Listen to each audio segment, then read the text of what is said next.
The New World. A vast expanse of unspoiled terrain, home to a complex patchwork of indigenous people. An intricate medley of ancient cultures and traditions, trade routes and languages. In some ways, indigenous culture was way more advanced than actually European society at the same time. These were the Americas, and Europeans were yet to set foot on their virgin shores. 4,000 miles away, a fractured Europe battled its way through the final decade of the 15th century. Its kingdoms clamoring for new lands, fabulous wealth, and ever more power. The Iberian Peninsula is the preeminent power, without a shadow of a doubt. This was an era of immense growth and expansion, with the Spanish Empire at its vanguard. Its expansion was incredibly rapid. It's the first truly global empire in human history. Ours is a tale of an Iberian queen's chance encounter with a small-time Italian mapmaker, Christopher Columbus, a man swept up by a grand dream, whose greatest mistake would go on to birth the age of exploration. In a way, Columbus became the first conquistador by accident. He inaugurated the process of conquest used by other conquistadors. But were these men the brave Catholic pioneers spoken of across half a millennia of Spanish literature? Or simply a gold-hungry elite crashing through the Americas, decimating unsuspecting indigenous populations with war and disease? We are about to hear the true story of the conquistadors.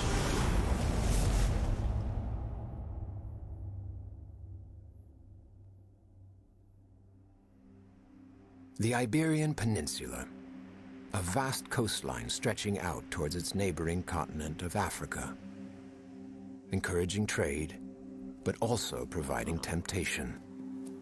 This was a fragile kingdom, scarred by centuries of religious warfare, by a clash of cultures and of faiths, of Christians and Muslims, of shifting power and beliefs. The political environment of Iberia in the 15th century was pretty complicated. You had three leading Christian kingdoms: Portugal, Castile, Aragon. When we think about the Iberian Peninsula, or we use names like Spain or Portugal, we do that very often equating really Spain to Castile. Castile being the central kingdom, being the one who would have more sort of relationship with other European powers we're aware of. But it was richer, so that's why we think of it as the center. Spain is a tricky name to trace, that its origin goes back to the Latin word Hispania, and so in that sense it goes back to the Roman period, at least for referring to the Iberian Peninsula. But it's a term that sort of takes a while to come into play. In the beginning, most would simply describe themselves as Christians. In the middle part of that century, Castile is actually racked through a civil war over who's going to be the new monarch. Eventually that war ends, and you have the ascension of Isabella of Castile. And one way that the Christian kingdoms try and improve their position is by allying, and so you have the marriage of Ferdinand and Isabella. It's basically going to unify the power of Aragon and Castile, two very prosperous kingdoms in the Iberian Peninsula, and kind of join their forces. This became kind of like the unit around which the power of Spain as this composite monarchy, right, is going to become quite important in the early modern period. Isabella in particular had a vision of kind of unifying the entire territory of the Iberian Peninsula, not only under one crown, but also under one single faith.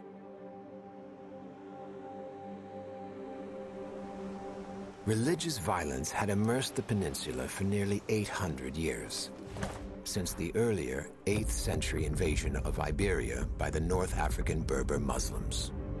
Ferdinand and Isabella looked to expand their territory by going after the remaining Islamic caliphates in the southern part of the peninsula. And they bring to fruition a process that many scholars have called the reconquest, the reconquista. Most of the time, Christians and Muslims and Jews are living side by side in peace. Every now and then, there are wars and violence, and gradually Christians retake control of the peninsula.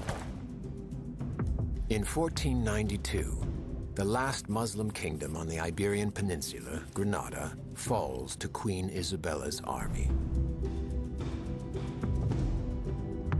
Her devotion to Christianity knew no bounds. Her ruthless, violent mission, a world bonded by one faith.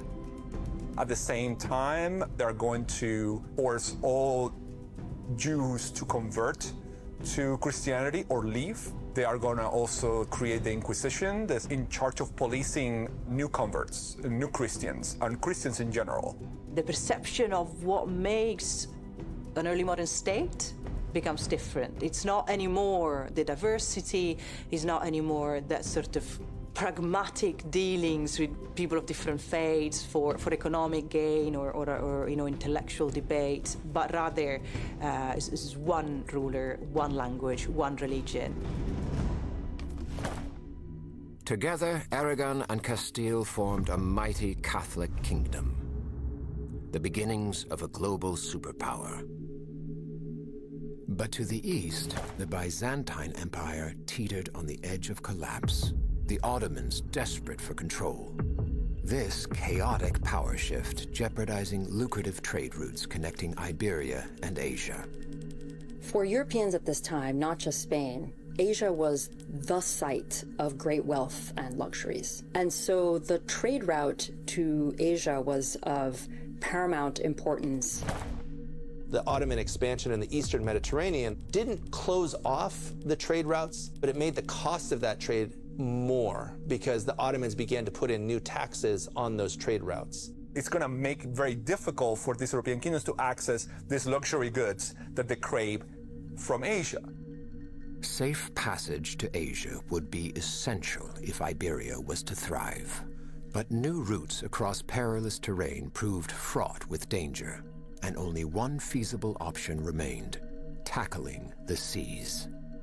So began nearly a century of heated competition between Spain and Portugal, the age of exploration, as the two main Iberian powers battled the oceans. It's Portugal that really paves the way for Western Europeans to move across the Atlantic by focusing on developing trade routes along Atlantic Africa. The Portuguese exploration of the western coast of Africa is going to be to find another route east, around Africa to Asia. The result of these expeditions was actually quite high. Portugal gets really important territories, you know, prestigious positions, places like Madeira and the Azores. One of humanity's bleakest schemes was born during these fateful expeditions: the African slave trade. As the Portuguese expanded down the African coastline, one of the things that they very quickly recognized they could bring back as trade, or to trade for there and then have markets for back in Europe, was enslaved peoples. By then, the institution of slavery was quite ordinary in Europe at the time, in the Mediterranean. In the Iberian Peninsula, it was not uncommon to find white slaves from the Caucasus, the Caspian Sea, but those sources of slaves started to disappear precisely in the aftermath of the fall of the Byzantine Empire. So African slaves, either from North Africa or from actually sub-Saharan Africa, became more and more frequent. The association between blackness, Africanness, and slavery became dominant in the European mind. The Portuguese movement helps to pioneer navigation in the Atlantic world, helps to, in many ways, create new networks of trade, which are bringing money into the Iberian Peninsula. There was a real sense that Castile needed to do something to compete with Portugal. They've had a little bit of expansion into the Canaries. They claim those, but as Queen of Castile, Isabella wanted to bring Castile a greater share of this overseas trade and expansion. Queen Isabella wouldn't have to wait long before just such an opportunity arrived, in the form of a little-known Italian mapmaker harboring serious ambitions. Unbeknownst to her, this encounter was to be one of the most significant moments in the course of human history. For the mysterious stranger she was about to meet was Christopher Columbus. Christopher Columbus was a Genoese sailor, a merchant. He had worked extensively the Atlantic trade routes. He had experience as a navigator. Some historians claim that he knew pretty well from the Gulf of Guinea all the way to Iceland. He ended up in Iberia quite by accident. The ship on which he was sailing was attacked, and so everybody had to jump overboard, and Columbus was a strong swimmer, and he swam something like 7 miles and ended up at the southwestern tip of Portugal. And that's when he started making a living by selling books and also drawing maps. So that gave him access to this very vibrant maritime community of Portugal. That is crucial. It was there where he figured out that yes, traveling west, finding a route to Asia was doable. The planet's oceans remained a terrifying mystery. Explorers, reliant upon little more than a hearty dose of good fortune, every voyage marred by the lack of fresh fruit and vegetables on board. Scurvy would often take grip. Death always lurking nearby. The European imagination of the world we can roughly understand through the old medieval TO maps. A TO map is a map that essentially shows the T inside an O, and this was a way of dividing the world into Europe and the two portions of Africa and Asia. So those three land masses, Europe, Asia, and Africa, pretty much describe the contours of what Europeans know to exist at this time. The other model we have for that time period are perhaps the Portolan charts that were used by navigators. There's some really quite striking precision in the Portolan charts about the immediate contours of Europe and some of the ports that they know very well, the trade routes that they are accustomed to traveling, but everything beyond that is sort of a great mystery. Now, maps were important. In fact, they were held as highly state secrets. Penalty of death could be imposed if you were found to be providing maps to people not within the realm of your kingdom. Maps were also political documents because they told the world, this is my domain, this is what we created. And maps were also works of art and often played to the ego of the person who had the map made or the person who was trying to claim the domain of those regions through this map. So Columbus is like many other individuals that are looking to profit from the desire to get goods from outside of Europe. And Columbus has this idea that if you can go west, you can get to the east. And he tried to sell this idea to different kings in Europe with little success, really. He tried England, he tried Portugal, and they questioned his theories about how big the Earth was. Nautical people who were into the business of exploring and supporting exploration, they had a very clear idea that the world was round, that there was this big ocean. Most people understood the exact size of the world. That had been calculated even without it being circumnavigated. Columbus said, no, the world is much smaller than that, which means I can just sail across what we think of as the Atlantic Ocean to reach Asia. And they said, no, you can't. It's much further than that. They were right. If you put those two, Pacific and Atlantic Ocean together, ships in the 16th century aren't going to be able to make that voyage. Everyone would die of scurvy. So the irony is that he's actually a bad navigator. And it's by being a bad navigator and being very stubborn about it that he insists on making those voyages. The other problem is that because there's no knowledge of what's to the west, it's hard to know how likely a good return is. So Columbus is making a tough proposition. He's making a proposition to go in a direction where no one knows what's there, and Columbus is telling everyone that they're wrong about the size of the Earth. But from the point of view of Castile and Queen Isabella, it's a reasonable risk to take. Columbus was about to encounter his first stroke of luck. Impeccable timing.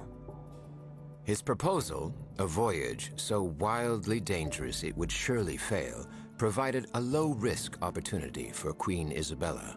If, by some miracle, Columbus did succeed, he might just boost Castile's stature in Europe whilst bringing the unexplored world under the control of her beloved Catholic faith.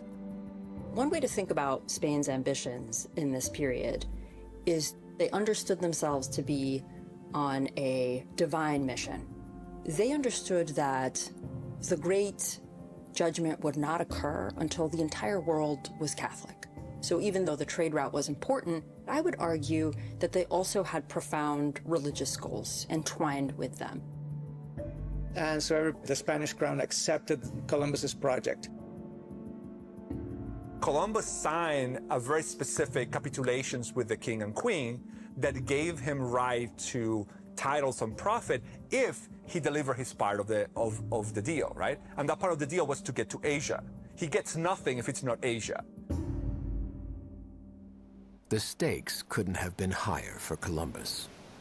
If he failed in his quest to discover a new trade route to Asia, not only would he be in breach of contract, losing out on a great sum of money, but he would also face public humiliation. Despite the risks, the Italian mapmaker had no real sense of the size and scale of his undertaking. However, the sailors he had hired knew even less than their captain. Haunted by memories of friends lost to the colossal ocean's relentless hurricanes, for these simple folk, this vast expanse swum with terror-inducing tales of horrifying creatures lurking in the deep. Columbus would attempt to cross this formidable expanse in 3 modest vessels: the Santa Maria, the Niña, and the Pinta. With 300 square meters of sail and over 3,000 meters of rope for rigging, the Santa Maria held capacity for up to 100 barrels of food and equipment, whilst the Niña and Pinta were smaller, utilizing conventional square sails for open ocean speed and triangular lateen sails for coastal maneuverability. Columbus and his fleet were to be but a piece of flotsam, bobbing alone in an uncharted body of water, an ocean which covers over 20% of the surface of the globe. Early August 1492, Columbus set sail. With him are 90 proficient seamen bearing a broad set of important skills. Carpenters, physicians, even goldsmiths were to be found on board. Their price? Payroll for the entire crew equated to around $12,500 per month spent at sea in today's money. None of these men had any idea how long they would be away from home, from their lives and loved ones. Following a month spent in the Canary Islands restocking provisions, the 3 ships headed west into the vast blue expanse, into the unknown. Columbus had to prove himself worthy of the Atlantic Ocean. He and his crew were entirely reliant upon his instinct and maritime skills. So historically, before Columbus and up to Columbus's time and well after Columbus's time, pilots really sailed by a technique called dead reckoning. So basically that required a fix, so a point of departure that you knew the location of, and you basically pointed your compass to the place where you wanted to go to, and you just kept track of the distance on a map. And that generally worked, but for smaller bodies of water, like the Mediterranean. But when people started venturing into much larger bodies of water, like the Atlantic and even more so the Pacific, this would not work. So they developed a technique to, first of all, determine latitude, that is, north-south distance. First developed by the ancient Greeks, the astrolabe helped mariners to roughly determine their latitude. Longitude, which are those lines that cross each other, latitude and longitude, really did not come into existence until the 18th century. Longitude depend upon accurate timekeeping, and there wasn't an accurate timepiece developed that could be used on the ocean until the 19th century. There were attempts. Some of the foremost pilots in the world were able to use magnetic declination in order to try to approximate east-west distance. So these were the technologies that enabled Europeans to travel over these enormous bodies of water. As the weeks dripped by, tedium evolved into tension. Columbus's crew grappling with a shortfall in provisions and a mounting suspicion that their intrepid leader might not actually be leading them to dry land. Narrowly avoiding a fatal mutiny, Columbus convinced his sailors to press on, with a glimmer of hope offered by a sighting of birds flying overhead.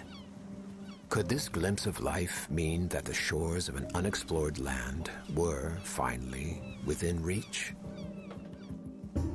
Suddenly, Columbus spotted something. A dot on the horizon. After all this time, could it really be land? His perseverance had prevailed. Not that he knew it yet, but Christopher Columbus had just become one of the first non-indigenous people ever to lay eyes on the Caribbean islands of the Antilles, and, crucially, the North American continent. The Caribbean is a variety of islands, large, some small. They're populated by small to large communities. Today we think of them all being sort of connected to a linguistic and ethno-linguistic group we think about as the Taino. They all have tribute systems in which commoners paid tribute to nobles. Nobles were known as caciques. Taínos worship semillas, which are features of the land. They could be certain kind of sculptures. So they had a kind of deep association with the land around them. They were agriculturalists. They also practiced hunting and fishing and long-distance trading. Unfortunately, however, as historians, we actually don't know all that much about them through historical records. They do not practice writing, at least in systems that we recognize today. That being said, they are connected to each other through trade, through exchange, and also through things like marriage and family relationships. To establish alliances, they'd marry with other groups.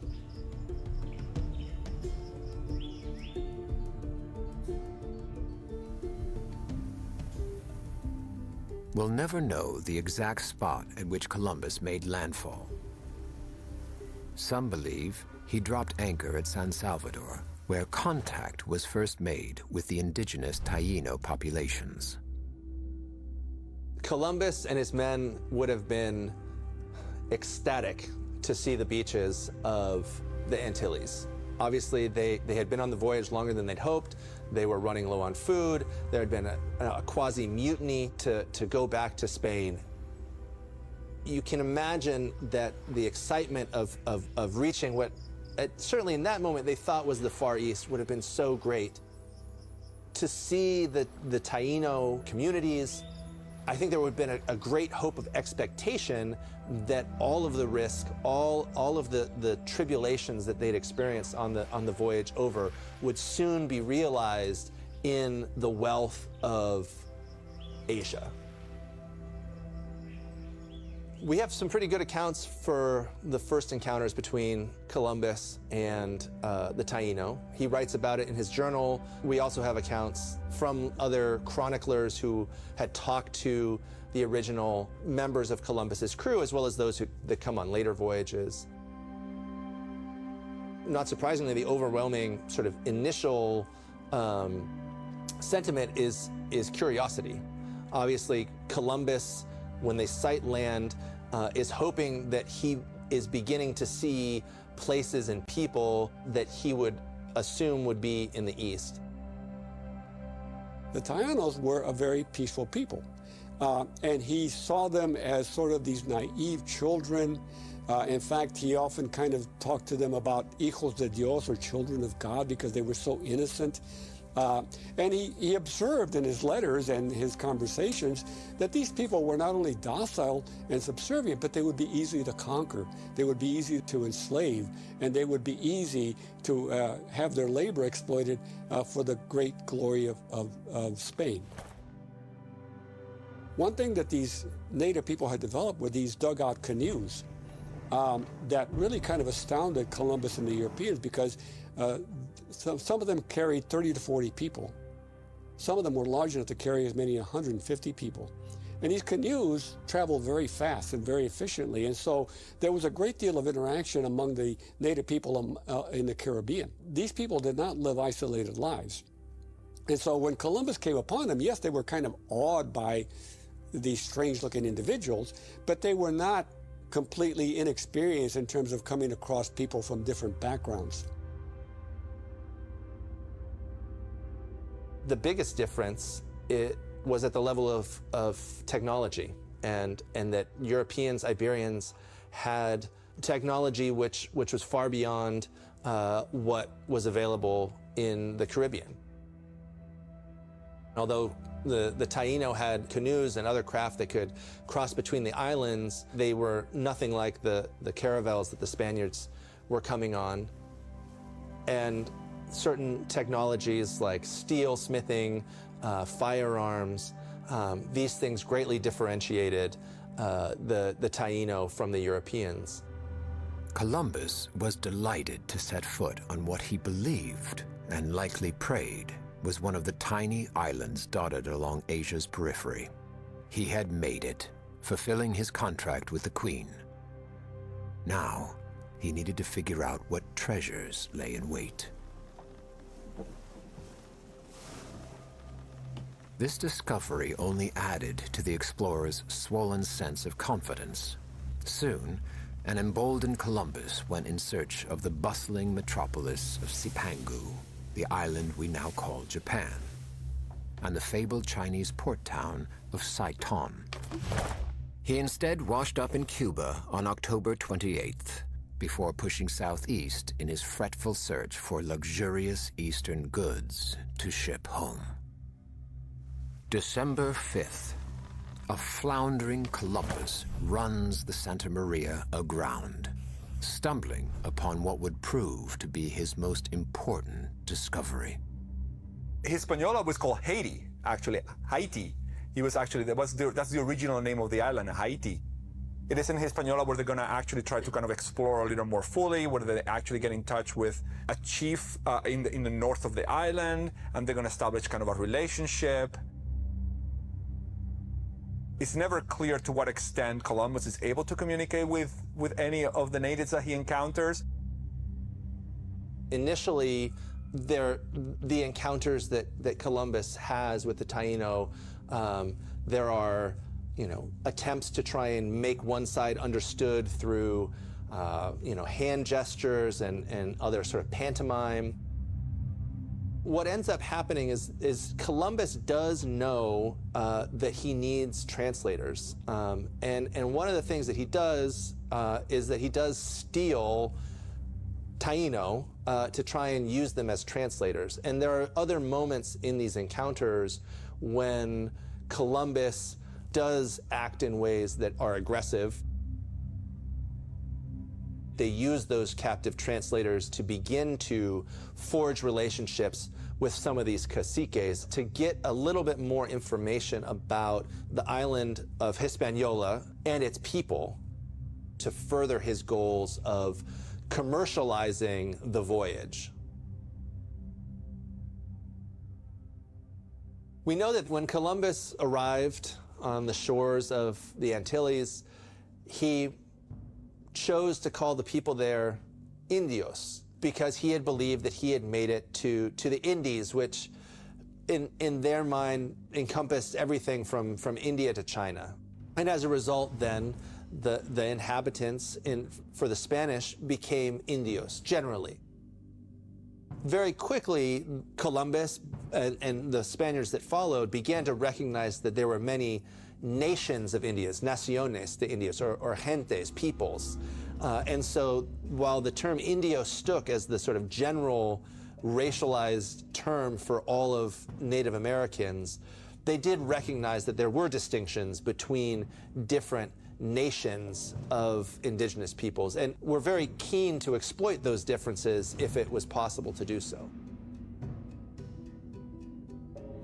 The Taino know that these new arrivals have been taking captives, and so there's certainly a wariness on the part of some caciques to the Spanish. But the caciques on the island of Hispaniola, there are rivalries between them. There was at least some incentive to try and see what an alliance with these new arrivals could be, how it might change the sort of power dynamics on the island. And so at least one of the caciques, Guancanagari, does choose eventually to sort of open more lines of communication with Columbus. The warm approval of this chiefdom leader allowed Columbus space to investigate the forests, streams, and hills of Hispaniola. But the Italian was quietly beginning to panic that he might not be in Asia after all. He knew he urgently needed to find or fabricate some good news to send home. There are moments of trade. He's bringing trinkets and different kind of like goods to trade with the natives. He's going to actually receive some gold pieces and gold jewelry that is going to give him the sense that there is indeed gold in those lands, and he's going to report all this to the kings in great detail. It's a diary he's writing for the kings to read. He describes that there's great abundance, that the tropical region would be most suitable for European agriculture, which it obviously was not, that it would be a great producer of wealth, and in particular there was gold just sort of readily available in the streams and rivers that one could just simply just go and collect it, that there were great numbers of indigenous peoples who could be converted to Christianity and then become vassals or subjugated peoples under his authority or Spanish authority very easily. He wants the kings to fund a second trip. So when we read Columbus's narrative, we need to be very much aware that that is what he's set up to do. So we need to be very careful with the information that he provides, because he's painting a very rosy picture about the possibilities of the land. He talks about the natives as being very docile, very willing to learn the new Christian faith. He is very clearly thinking about every ounce of gold that he finds or hears of as ways of paying back this expensive endeavor. And he is also suggesting every time he mentions the conversion of people to Christianity that if gold is not sufficient, at least we have found Christian souls. So I do think he's under a great deal of pressure, and he is manifesting that in the two things that the monarchs most want to see, which is gold and potential converts. He also insists that he's found Asia, and that those islands are off the coast of Asia. Historians have debated ever since whether he really believed that, which I think is probably the case, or whether he just said that because that was what was in his contract. So we need to wonder to what extent Columbus had to convince himself that he was indeed where he said he was, because he knew that otherwise he would have nothing.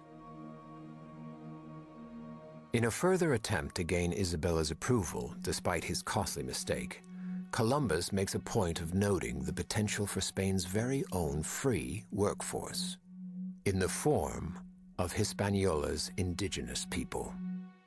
Columbus also touted the quality of the slaves that he found there and the intelligence on the industry of the slaves that he found in the New World. Before going to the Americas, Columbus had traveled in the company of Portuguese sailors to what is now the coast of Ghana. So he had an experience of how the Portuguese had established trading forts that traded in slaves. That experience really shaped Columbus's thinking about what to do when you get into a new land and how to go about trying to develop that land as a European colony. With the Niña's cabins bulging with the island's most beguiling exotic artifacts, Columbus wastes no time in racing back to Spain. His letter to the crown hungrily lobbying for a far larger return voyage. This lavish patronage was his for the taking. Columbus was certain of it. However, having run the Santa Maria aground, he would be forced to order 39 of his men to remain on Hispaniola. They were to construct and inhabit a permanent fortress and await his return. It is with the remnants of the Santa Maria that they're going to build what is going to call the Navidad fortress, of the city of, the town of Navidad, which was founded on Christmas Day. That's why it's called Navidad. This is actually the first European settlement in the Americas. And it's ostensibly under the protection of Guancanagari that the Spanish who remain on Hispaniola when Columbus leaves will be supported and have access to food and trade at their settlement. He understands that, the power is not in his side, so he's going to be conservative. He's going to actually try to treat the natives as allies and treat them well and gain support from them because they need it to actually be able to travel back. They need the food, they need the supplies. And so Columbus left these people in charge, and he said to them, you are to treat these individuals with kindness. You also to continue to explore the island and find whatever wealth that you can. And you are to be their protector. We can only imagine how incredible it might have been to be left behind. Those vessels, the only thing that connects you with your homeland, right? With your land, with the people that you know, and be left in completely unknown land surrounded by people that you really do not know anything about. So he's going to go back with all kind of the goods that he's been able to kind of like accumulate in his time, all the kind of like precious, all the gold that he's been able to accumulate, different goods that he encountered from cassava to kind of like agricultural products that he found. And he also actually took natives with him, forced them to actually come with him, because he intended to actually not only show them to the queen, but also to sell them as slaves. For Columbus, I guess it was important for him to prove to the queen, what do these natives look like, right? And he had no qualms whatsoever about taking them and bringing them with him. The return journey across a tempestuous Atlantic proved perilous. Fierce storm after fierce storm battered all that remained of the fleet, separating the two boats, forcing the Niña, with Columbus on board, into port at Lisbon. The man who would transform Castile's fortunes emerged from the Niña a hero on March 15th, 1493. Tales of his discoveries, alongside well-thumbed reproductions of his famed letter, rapidly spread across an enraptured Europe. But the King of Portugal was deeply unimpressed. He felt these mysterious Asian islands had been illicitly claimed by Spain. A threatening letter was sent to Isabella. Did she really wish to directly breach an earlier contract which declared all lands south of the Canaries as Portuguese? In the Middle Ages, it was not uncommon for different kingdoms when they had disputes to actually go to the Pope and ask for its intercession. So the papal bulls is basically a papal resolution that arbiters into a conflict between different kingdoms. The Pope was concerned about two Catholic powers fighting each other. And so he came and negotiated a settlement between Spain and Portugal.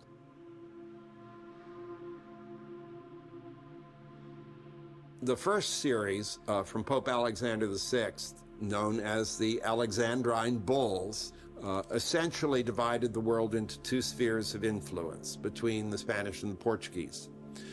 Later on, the Spanish and the Portuguese also negotiate this in the Treaty of Tordesillas, which creates the dividing line, which goes through the middle of the Atlantic, lops off the nose of Brazil, and then continues on to the other side of the world. And so the Philippines are part of the Spanish area, whereas parts of the Spice Islands and mainland China would be in the Portuguese area. Can you imagine an individual coming together and saying simply, you know, we're going to divide the world among ourselves? What kind of hubris and arrogance is that? You know, but that's the way the Europeans saw themselves, not only the Spaniards, but, you know, the English and the French and the Dutch and the Portuguese. They believed that they were the superior civilization and therefore had the right to do whatever they needed to do to impose their will on lesser people. It also takes on an important political aspect, and that is, in order to justify the Spanish presence in the New World, the Spaniards are responsible for Christianizing the natives. So they have a legal basis to hold on to the territory as long as they're Christianizing the natives. And that is crucial because, you know, it's first of all, somewhat, again, a continuation of the Reconquista when you're linking sort of, you know, going ahead with territory, with converting. But also, it leaves the door open for criticism because in the moment in which you do not achieve that conversion, you're not proselytizing, you're not making people Christians, anyone can say, well, then the you know, your right to territorial, you know, control was linked to conversion and you're not achieving that.